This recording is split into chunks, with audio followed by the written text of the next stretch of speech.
Hi everyone, I'm here outside our temple as I prepare to lead Shabbat services a little bit later on with Jay-Z from our empty sanctuary. But I know all of you will be at home watching via the live stream and joining with us in our virtual community that we've been creating over this time.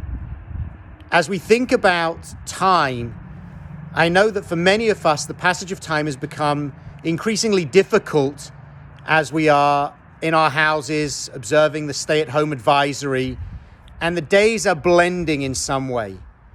And I think that's the challenge that's placed before us, is how can we count time? How can we continue to mark the passage of time when we're in such a strange space where time has lost some of the significance that it previously had? And I think it's important to remember as we approach the festival of Passover, the festival of Pesach, we're told that in Exodus 12, Verse 2, this should be the first of months for you. We begin counting time when we leave Egypt. And the commentators discuss the significance of that moment, that a free people has the ability to mark time. A slave people is not able to mark time because time loses its meaning. And so for us, as free people, despite the restrictions, we're challenged to find that way to observe and to mark time. Now, on a daily basis, I want to suggest that our Jewish day schedule offers us an opportunity for how we can mark time.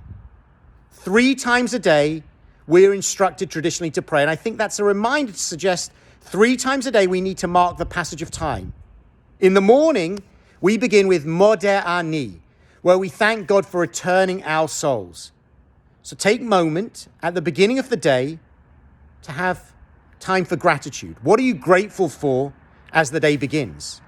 In the afternoon, when we come to our afternoon service, we sing, amongst other things, the Psalm Ashrei, which talks about happiness. So in the afternoon, take some time to think about what's making you happy. And then in the evening, we have the Shemar as part of our bedtime ritual, where we talk about listening and hearing. What did you hear during that day? What did you learn? What was new for you in that day? Modeh Ani, gratitude in the morning, Ashrei, happiness in the afternoon, and Shemar, listening and reflection in the evening. Maybe that's one way that we can help to mark the passage of time in our own lives at this strange moment. And then, of course, we have Shabbat. One day out of every 7, we're told that this is the day when God rested after creating the world. And I think it's clear that all of us in various ways need a rest. And I think the important thing to note is it's not just a rest in terms of lying down and sleeping. It's a rest in terms of a break from what we do in the other 6 days. And that's the challenge that Shabbat presents, regardless of our situation and our context. How can we make this Shabbat special? What will we do to make this Shabbat feel like a day of rest? How can we recognize the holiness of this day in contrast with the rest of the week? I'm going to be trying to find those ways to make Shabbat special. And it doesn't have to be big things. It can be little things. In our house, as an example, every Shabbat morning is the one morning of the week where our children are allowed special cereal, which is the code for sugary cereal. That makes the day start in a special way. Together as a family, we're going to be having a movie night this evening on Friday, something that we don't do most evenings, because we're going to allow the children to have a special feeling on Friday night. And then I'm sure during the day on Saturday, we will find those opportunities to make that day special. Those are just little things that we're doing. And those don't have to be the examples, but those are ways that we can make Shabbat special. And so on this day, as we approach Shabbat once again, I hope that you will find in it that opportunity to rest, that opportunity to mark and celebrate the passage of time, and also that opportunity to break from the rest of the week.